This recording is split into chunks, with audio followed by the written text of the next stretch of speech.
Our story begins in the ancient city of Persia where spices fill the air. Merchants shout over the crowd, and the mighty King Xerxes rules from a glittering golden palace. Among the crowd lived the Jewish exiles far from home, yet never far from hope. And among them, a young woman named Esther, ordinary in the world's eyes, but chosen for something extraordinary. She doesn't know it yet, but her courage will save a kingdom. When King Xerxes, if you want the local flair, decided he needed a new queen, the royal search began. Think of it like Persia's got queens, perfumes, jewels, and far too much palace drama. And right in the middle of all the sparkle and sass stood Esther, quiet, humble, and probably wondering, is this really my life right now? But the king saw something different: kindness, wisdom, and grace. And just like that, the crown was placed upon her head.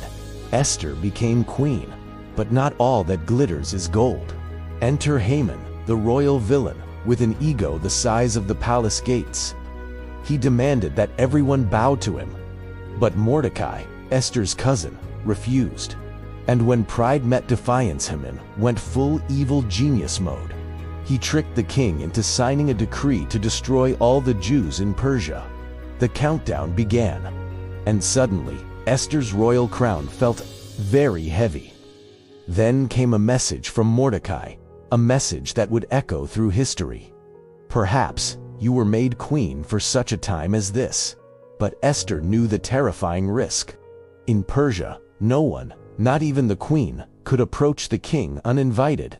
The penalty was instant death. Unless he raised his golden scepter. What would you do? Esther prayed.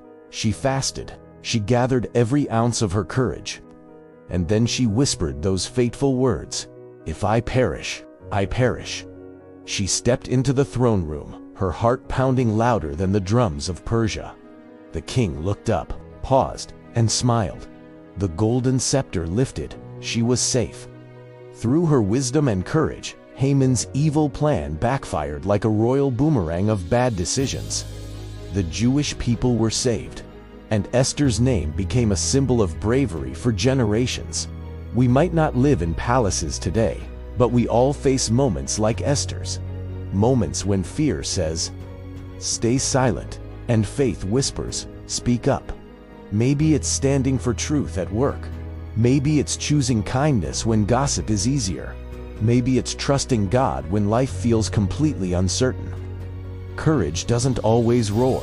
Sometimes it's a quiet heart saying, "I'll do it even if I'm afraid." Esther's story reminds us, you don't need a crown to make a difference. Just courage and faith in a God who writes impossible stories. So here's your challenge today. Be bold, speak truth with grace, and when fear tries to silence you, remember you were made for such a time as this.